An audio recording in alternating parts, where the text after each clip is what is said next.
Welcome to the Safety and Risk Success podcast with me, Christian Harris. Today, we're going to explore a very important question: why and how to transition from a safety professional to a safety leader. This is a recording of a safety roundtable, and there's lots of great interventions from people on the panel. I hope you enjoy it. Cheers. Welcome to the Safety and Risk Success podcast with Christian Harris. We believe that proactive safety and risk management powers business performance. Each week we explore this theme, sharing guests, stories, insights, trends, hints and tips. You can find us on all the major podcasting platforms, and video versions are available on YouTube. But for now, let's join the conversation with Christian. Hello, everybody. Welcome to today's Safety Roundtable session on the 29th of May, 2024. Great to be joining you today to talk all about how do we achieve this transition from safety professional to safety leader, but also why is that important? So why would we even want to do that? If you're in the audience for this, you're most likely a safety professional. Otherwise, you're welcome to join us, but you probably won't get the most from this session. But I suppose the challenge here is that enough? Should we be aspiring to more, and why? And if we should, to take this leadership role, then how can we achieve that? So that's what we're going to deep dive and discuss today. So thanks for joining. And we've got people here live with me on the Zoom. We've got people following along on LinkedIn and X and a few other places as well. So wherever you are, I will do my very best to monitor the chat and pick up comments, questions, insights, etc. But for the very best experience, I do recommend joining us on the Zoom. You can find the link to do that at safetyroundtable.co.uk. And if you're watching this or listening to it back on a replay, then do get involved in these sessions, which happen every couple of weeks. I want to start by posing a question to you. So I'm going to get this interactive nature of this session going straight away. What does safety leader mean to you? What does that term safety leader mean to you? Fire into the chat, or if you're feeling brave and you're on the Zoom, go to reactions, raise your hand, and you can come up and we can chat about this. And whilst I'm giving you a second to do that, as I mentioned, the safety roundtables are every 2 weeks on Wednesday lunchtime, 12:30 p.m. UK time. I'll share with you a little bit later what the next session in a couple of weeks is going to be on, which also happens to be on my birthday, June the 12th. But we cover a different topic every time. Sometimes it's me leading the discussion like today. Other times it's me and a guest, and do a kind of mini interview or discuss some topics with them and then open it up to discussion. But the idea here is to get a bunch of us together, talk about hopefully a topic that resonates and it's interesting, and we can get a discussion going on and make it nice and interactive. So I can see a few comments coming in about the definition of safety leader: someone who can inspire, somebody that can get or elicit the right response from their colleagues when it comes to safety, to inspire teams to work safely and to ensure we're legally compliant, and to create safety culture. Leads by example and inspires. It means showing or leading the path forward. Someone who can explain safety to an employee in language or terms that they can understand. Great, all great stuff, guys. Somebody that can influence the company towards world-class safety. I'm sure we'd all aspire to that. Somebody that can enthuse people to be safe. I'm a big fan of that one. Safety leaders actively promote a safety culture within an organization. They create an environment where safety is a core value ingrained in the company's culture. An interesting point here from Jonathan: influencing directors in driving an effective strategy. And someone who can motivate and empower others to work safely. Some great definitions there. And I wanted to start on that because this is the label, I suppose, of where I'm suggesting we should aspire to head towards. And so it was interesting just to see how you guys kind of define that as a starting point. I've had some thoughts about this as well, and tried to think about what's the difference between a safety professional and a safety leader. So for me, and if you've got any thoughts on this, then feel free to go, if you're on the Zoom, go to reactions, raise your hand and come in, or fire them into the chat as always. Safety professional to me is focused on more about the technical skills of safety, which clearly are really, really important. You can't be a safety professional until and unless you've got those technical skills, in my opinion. We're focusing here on things like risk assessment, policies, procedures, training, reporting, and seeking to achieve compliance. On the other side of the coin, if we think about a safety leader, to me, this is where we're more focusing on soft skills. So the technical skills are kind of a given. I suppose what I'm saying to you is you can't become a safety leader unless you're a safety professional first. And it's bringing in things like influencing, engaging, inspiring, setting a vision. And I believe it's more of a strategic role. Jonathan, you've got your hand up. Do you want to unmute and Yeah. come and share some thoughts? I completely agree in terms of safety leadership team is one that has the softer skills, as you've said, about influencing, directing the leadership team, but it's also having a good commercial acumen. And I mean, that's absolutely key, is really understanding how the business operates commercially, and the other, support services within the business, and being able to influence them. That really kind of stands out for a safety leader. Yeah, I absolutely buy into that. I was about to say, but then that sounds a bit too like a pun based on what you've said, but I absolutely do. And if you look at my my LinkedIn profile and the headline that I use, it talks about profit from safety, and that is this point that safety, to me, should be a profit center, a profit driver within a business. And to achieve that, as you absolutely rightly say, Jonathan, we've got to be able to have a commercial mindset, which again I would say kind of falls under this soft skills piece, because it's not the technical skill of safety; it's more a soft skill in this sense. Obviously, if you're an accountant, the difference between being, let's say, a bookkeeper and a financial director is going to be a bookkeeper, you've got the technical skills. This is the analogy to the safety professional. And to be as finance director, you're going to need those soft skills, which is analogous to safety leader.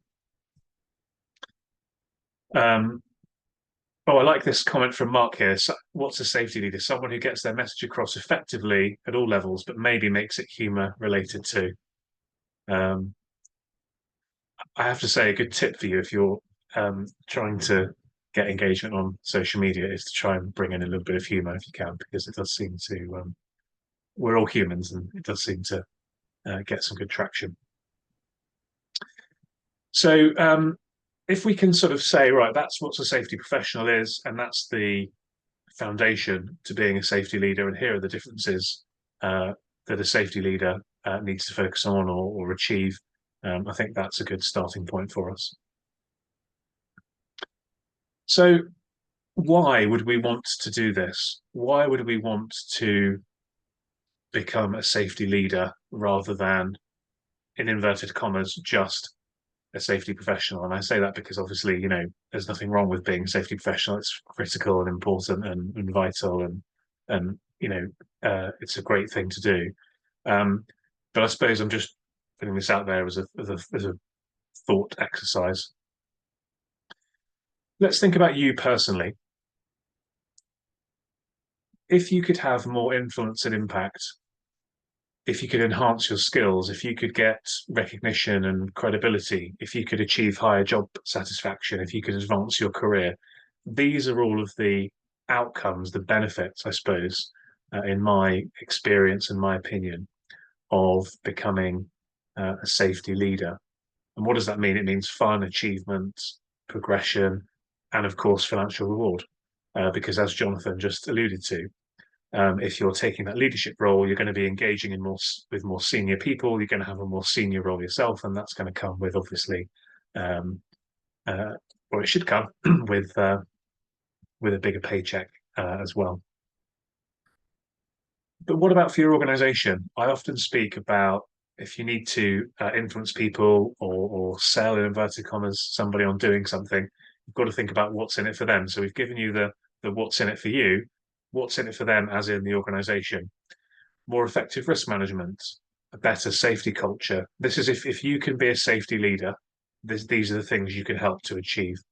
More effective risk management, better safety culture, higher productivity, higher efficiency, tying into those commercial aspects again, positive reputation and brand image, enabling the organization to attract and retain employees better and have higher employee satisfaction.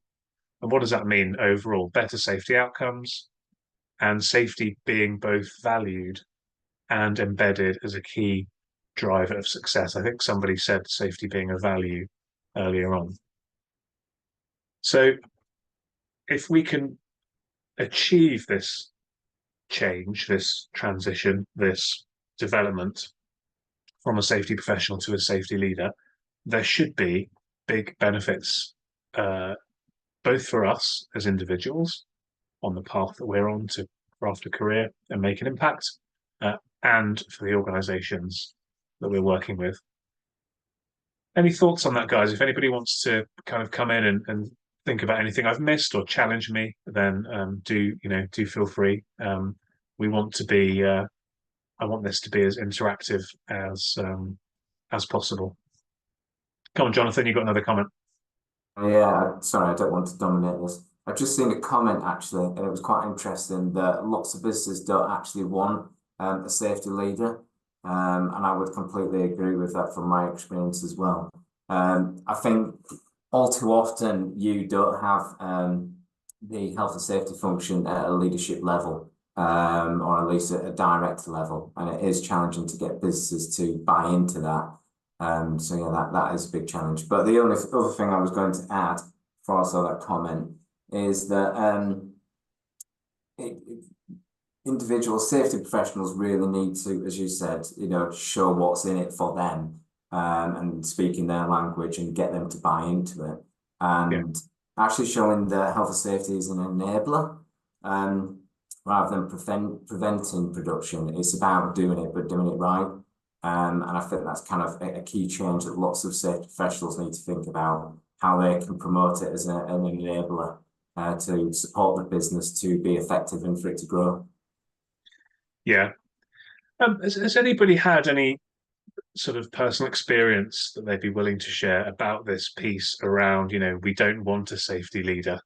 So I'm hoping that if you did want to talk about this, you wouldn't be talking about the current organization you're working with or for, but you'd be talking about something that happened to you in the past. But I'd be really interested to get some perspectives on that. I suppose my thinking is that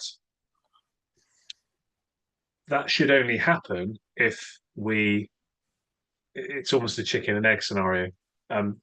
That should only happen if we haven't done a very good job at becoming the leader, because part of becoming the leader should be, as you said, Jonathan, that commercial acumen, that influencing, that engagement, that ability to speak the language and communicate with the senior leadership team, the board, and actually to get them to understand the importance of safety, the critical nature of safety. So, and again, going back to what I speak about with profit from safety, that's the whole concept of this, which is, why should we as a business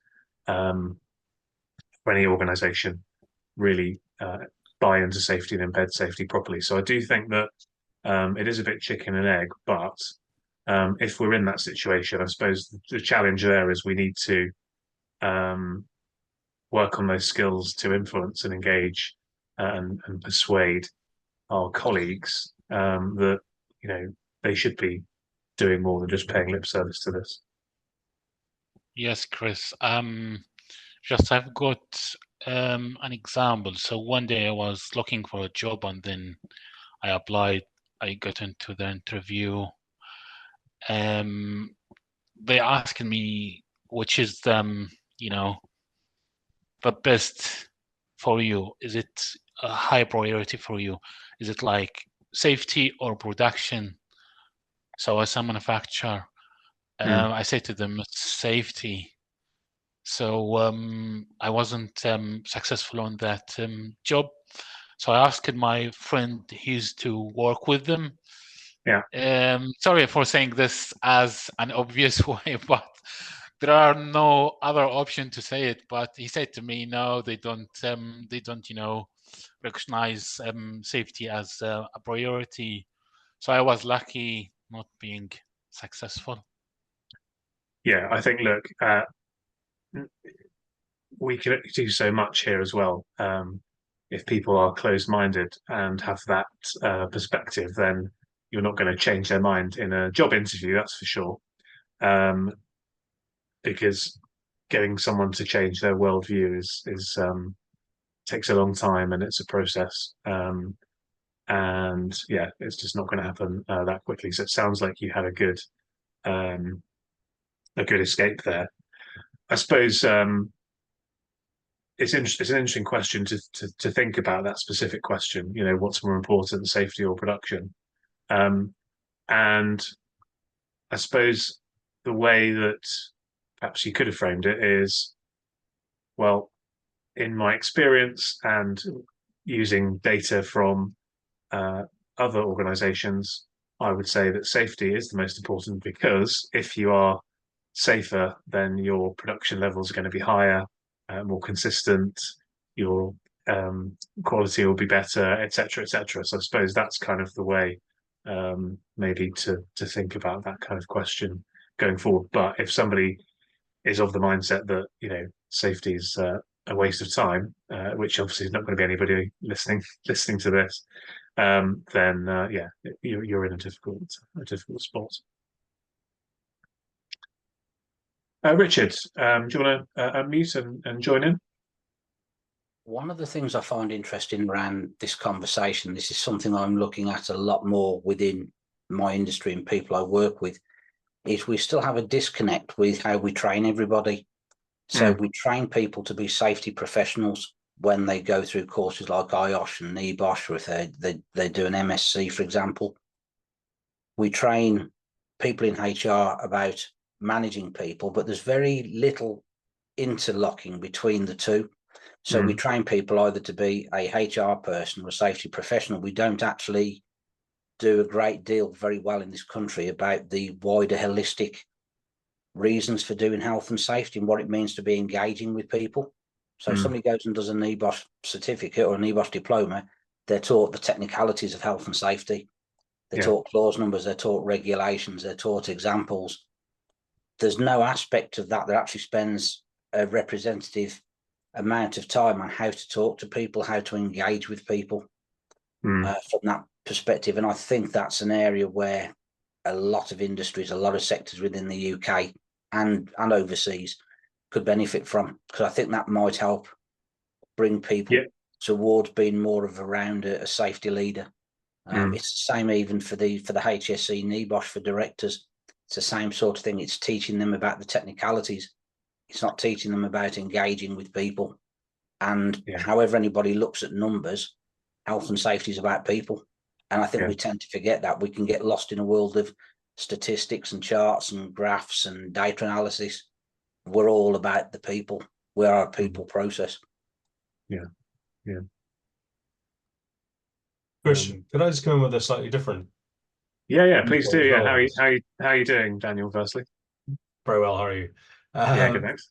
So I want to look at it from a slightly different perspective of as a part of a global organization where, as an AHS director, I have always thought throughout my career it was incumbent upon myself to become the business partner that was needed within the organization.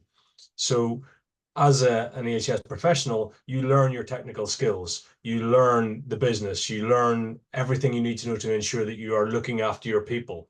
The next part for your personal development is then about developing yourself to ensure that you know the business code so that you absolutely understand the pressures that are on the operations, the HR function, the leadership, and you then adapt your working style and your support to enable them to do.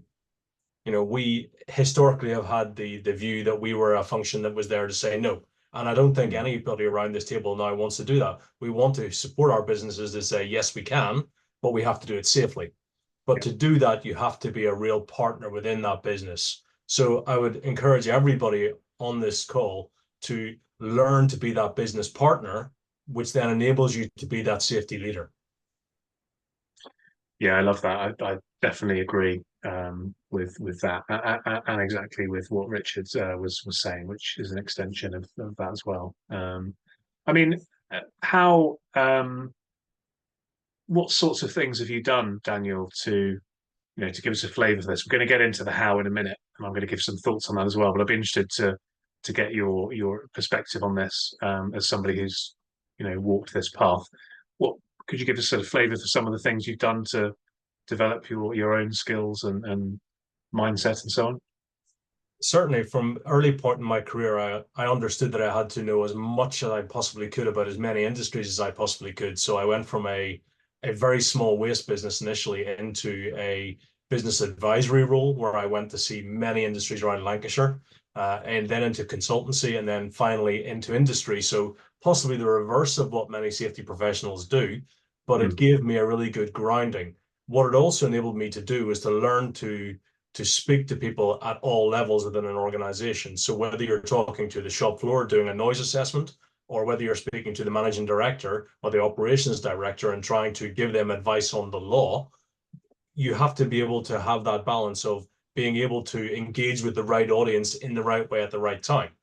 Those are core skills for anybody in our profession who wants to progress. And if you want to become a leader, you have to speak to other leaders. So you have to speak in their language, and you have to make sure that your points are succinct and at the level that they need them to be for them to understand. So if it's data, don't present all the data, present the salient points and allow them to then ask you questions based on that rather than trying to get everything across to them. Yeah. Yeah, no, I really like that. Thanks. Richard, you've got your hand up again. Did you want to come in on something else? Yeah, no, I'd agree with everything Daniel's just said. It's absolutely important to have those kind of conversations. One of the things I find when we're looking at how do we talk to people and people are talking about humour and references, I quite often use a line from a Wesley Snipes film that's a good few years old now, and that's Blade. And it's the line of, when you understand the nature of a thing, you know what it is capable of. And the safety leader and professional should know that at all levels. So they should know what is the nature of a director, how are they capable of thinking and working, what is the nature of the people on the shop floor. We're never going to be the process experts. That's the person who operates the machinery 240 working days a year. Yeah. But it's how to engage with those people, exactly what Daniel's saying. And I'm lucky because I work for a trade association and administer a safety initiative on behalf of a HSE committee. I talk to lots and lots of people across the broad spectrum of industry. So in some ways that makes it easier for me than it would be for somebody who just works in one small company all of the time and has very little engagement with the outside world. Yeah. Yeah. No, thank you for that. Mike, do you want to come in? Yeah, two quick things. On the latest version of the NEBOSH diploma, they do quite a big section on management as well. So I think they have addressed that somewhat. I agree there could be more, and there could be more about the softer people skills, but they certainly are trying to address the management side of it within NEBOSH, which I think is one point I want to make. The other one I want to make is really agree and with what Daniel said as well, and just wanted to sort of reiterate that to the previous guy who did question about the interview stage. It is a question I like to ask when I'm interviewing people, and very much the answer I'm looking for is something like Daniel gave, that safe production is important. Production is important. You've got to make money. You've got to do so safely, and to work around that sort of question. Someone who just says safety is the only thing, I think that tells me they're not a leader, they're not a safety leader, and they haven't applied their mind to the question I've asked them.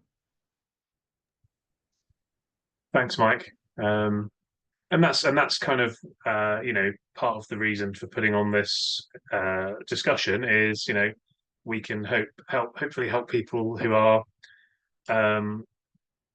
some of the people on this call have walked this path and got to this point where they are safety leaders, and others are starting that journey or they're on that journey, and so hopefully the things we're talking about today will be helpful for people wherever they are on that spectrum. Mr. Clark, would you like to come and say hello? Hello. You all right? Just like to say that I agree with what Daniel said, and just perhaps one step further is I didn't, I suppose, have any leadership training as part of my development as an environmental health officer and subsequent health and safety person, because I think it's incumbent on ourselves to take advantage of what our organisations offer in terms of leadership and development. We shouldn't have to rely on doing technical qualifications to develop leadership. And these days, to be honest, I'm moving away from recommending people do technical qualifications above the NEBOSH certificate and above, and thinking and people should think wider, do a degree, do a master's, do a doctorate, because that gives you that critical thinking training, for want of a better phrase, that I think does help you become a better leader, whether you're talking about a leader of people or a leader of safety within your organisation, or even a leader of safety, use that modern phrase, as an influencer. You don't need to be a senior member of staff in a large organisation to be a safety leader. You can be a consultant in a one-person organisation, or a safety manager, advisor, etc., in a small or in an SME, but still be a safety leader outside of your immediate workplace. Yeah, two things there, Phil, that came to mind. Just on that last point you were making, the first thing I would say is you're absolutely right. And I think what was good was that nobody, when they were seeking to define safety leader at the start of this, said you have to be head of safety or you have to be a director or whatever it might be. It's not about that necessarily, because you can lead at different levels and to different extents. Second thing, I'd be interested to know, because you had you were in the military as well, weren't you? But to what extent was that helpful to kind of develop leadership mindset and leadership skills? Terrible. The army. I was in the army, but from my experience, the leadership training in the military is very poor. It doesn't really go over to Civvy Street. Fortunately, I would describe myself as a civilian who happened to wear DPM every now and then. But my experience of military leadership training was that it was very poor if you want to then transfer that out to as a civilian. Quite sort of command and control focused. Yes, and so if you want to be very much process driven or enforcement driven, maybe that military background can be really, really helpful. But my own opinion is that you need to move beyond that as a safety leader. And yeah, nice that you've just put together a slide about the things I was going to talk about in a few moments. Well done, Christian. It's almost like I have thought this through. Thanks, Phil. Appreciate that. So let's get into a bit of the how then. So just again, a few thoughts from me on a sort of flow of how this could look. I think the first thing would be to make the decision or set the target to say, yeah, I want to become a leader or more of a leader. Because if you don't take that decision, then the risk is that you kind of drift and you're not proactive. You're just going to drift and you're never going to get there. So I think the first thing would be to say is, let's make that decision that we want to work on becoming more of a leader. And then a few thoughts. So the first thing I thought of was to develop your leadership skills. So there are certain key skills around leadership: communication, empathy, and decision making were three that I picked up on. And there's lots of different ways that you can develop and work on those skills. If anybody wants to share any particular examples of anything they've done in this space that was effective for them, or any resources, that would be really, really helpful for anybody to go away and think about. So really would appreciate that. Next, I was thinking about, and this goes back to the point about the fact that you don't need to be a director or a head of safety to be a safety leader. Leadership by example. So model what safe behavior looks like within your organization, within your life, and do it and be consistent in the way that you do it. There's nothing worse, in my experience, not so much from a safety perspective, but just general leadership, where there's nothing worse than somebody who is the boss, in inverted commas, who theoretically should be the leader, and they're inconsistent between what they're asking you to do or telling you to do and the way that they're behaving themselves. So we've got to not only figure out what that safe behavior is, but we need to live it, breathe it. We need to walk the walk, not just talk the talk. Next was building relationships and influence. One of the things that I meant to say earlier, and it came to me, and then I didn't bring it up. I can't remember who it was, but somebody was on a bit of a roll, so I didn't want to interrupt. Was another way of looking at this is between, say, a safety professional and a safety leader, is thinking about vitality versus functionality.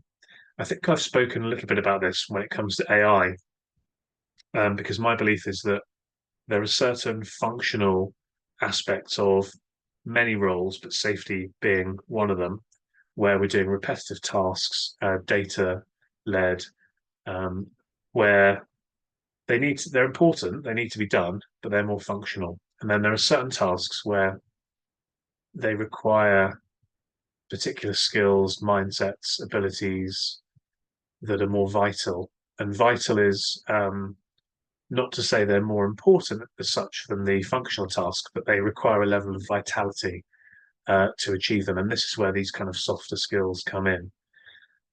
So I think it's important when we're thinking about building relationships and influencing people, we need to understand we've got internal stakeholders, we've got external stakeholders, and we need to be speaking at all levels. So the way we go about communicating with the board is, as we've talked about already, is very different to the way we would go and communicate with the machine operator if we're in that kind of setting, because we're going to use a different method of communicating potentially. We might use a different style of communicating. We're likely to be using different language. So we need to be thinking about that and trying to build our influence at all areas, and figure out our communication and build those relationships at all areas. And then the last thing I thought of was measuring and communicating success. So figure out some KPIs around this. So, what does leadership, safety leadership mean to me? And it can be your own definition of that. We shared some good ones earlier. And figure out, how can I see if I'm on track or off track? What are some of the inputs? I think it's mostly inputs here rather than outputs, that I could be monitoring to check in and sort of score myself on how I'm doing. And then I think it's really important to share success as well as areas for improvement. So, that could be with your team, it could be with your board, it could be with your partner. Mike, glad you liked the functional versus vital thing. Always good if people like stuff that you say. I stole that from someone else, so don't feel bad for stealing it from me. But yeah, I think it's important to share success, share areas for improvement, and be open and transparent, because part of leadership is achieving that. I wonder if anybody's got any thoughts on any of those points or would like to add anything extra in, or examples of where they've tried particular resources or any books or podcasts or anything like that, really, kind of opening up the floor to see if anybody wants to add anything additional in to those kind of 4 or 5 points that I have raised. In the meantime, I'll just share with you the next session, which is on Wednesday, the 12th of June, as always at 12:30 p.m. UK time. And this is a session I'm going to call the Insurer Carrot. And it's all about how to get your insurer to fund safety. So how can you get your insurance company to pay for safety improvements within your business? It's called the Insurer Carrot because there's also an insurer stick. So we have the carrot and the stick, and I'll explain that on the session as we get into it. That's the end of my slides. Does anybody else have anything they wanted to add? I mean, I hope it's been a useful session. I think there's been some great points raised by everybody that has joined in today. So thank you guys for those of you that have joined in. Daniel. Thanks, Christian. Just I wanted to pick up on one point you mentioned about your metrics and KPIs, and I think it's really important not to only focus on the lagging indicators that can be quite often considered to be negative, because you're looking at number of events, number of injuries. That always sends a message to the business that we've got a problem. But what you also want to focus on is your leading indicators, the amount of hours of training you're doing, the number of people that you are inducting into the business correctly, the amount of specific skill-based EHS training you're doing. Those positive messages resonate very well with leaders within businesses. So it's important to tell them the positives while also highlighting the fact that you still got those lagging indicators that you need to be aware of.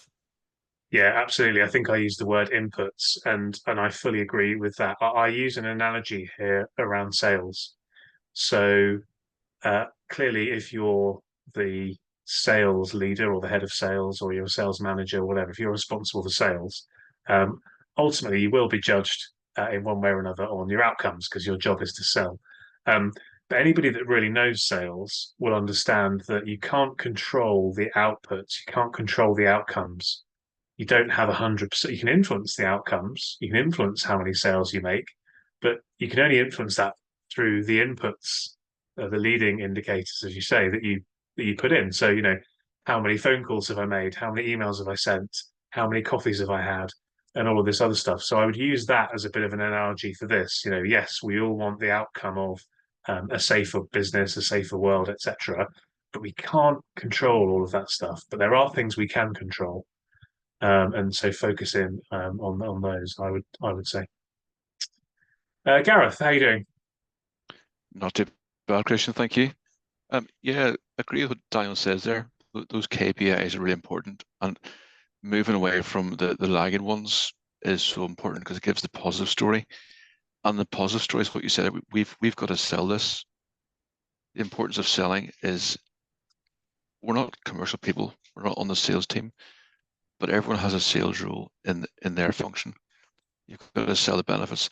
And if we're not good at that, we're seen as clipboard warriors. And shout about those good news stories you have and share them with others. You've got to share them with the board and the colleagues you have. And they'll realize the benefit of having good safety practices in the business. Yeah. But KPIs, it means something. They can go, oh, I can impact that. That was me doing that. Yeah, really important. And also, don't be afraid to. Sharon's put in the chat here, actually, health and safety professionals need to become their own marketing and salesperson to promote their work. And I fully agree with that. But don't be afraid to, it's about the work, but also don't be afraid to big yourself up a bit as well and take some credit where it's due. Because again, part of leadership is putting yourself forward and being an example and influencing and so on. So don't be shy of putting yourself forward and promoting what you've done and how you did it as well. I'd definitely say that's 100%. Yep. Yeah, something to do. Jonathan, you got something else to join in on? Yeah, I completely agree with Gareth and Daniel's comments. I think the only other thing to add in terms of KPIs is actually being able to interpret them and explain what they really mean. And going into any meeting with your leadership team when you're presenting these KPIs is being prepared to be able to answer those questions and also think of any kind of challenges that could come your way. From my experience in leadership roles, you really need to have a good idea of what they really mean and be prepared for any kind of challenge, because health and safety is a tough sell. Yeah, and what people say is not always what they actually mean. Interestingly, that's a psychology question, but it's related. It's just as applicable to your personal relationships as it is your business relationships. What's the hidden meaning here? What do they really want? And kind of, I suppose, what I said earlier, what's in it for them? I always think that you want the other key stakeholders that you're trying to influence and work alongside and support and have their support for you. Try and figure out what is in it for them. What are they looking to do? Are they looking to get a pay rise? Are they looking to get promoted? What are the KPIs that they're driven by and measured against? And how can you help them to achieve those KPIs? And that's the way you can build that influence and build that relationship with them. So yeah, definitely agree with you there. Well, look, guys, I've really enjoyed today's session. Thank you so much for joining. I think we covered some really good ground. And as I said earlier, hopefully what this session has given you is opened your eyes a bit to perhaps some of the differences between that kind of technical skill set of being a safety professional versus the softer skill set of being a safety leader. Maybe made you inspired to go on that journey and hopefully given you a few steps and some inspiration to achieve that. So thank you very much, everybody, for joining, particularly everybody that got involved in the chats, and look forward to seeing you again on another safety roundtable in a couple of weeks. Cheers, guys. Thanks for joining us on the Safety and Risk Success podcast. If you've enjoyed this episode, please hit follow and do share on social media. Does anyone you know spring to mind as a great guest, even yourself? If so, please contact us on podcast@slipsafety.co.uk. See you next week for another episode.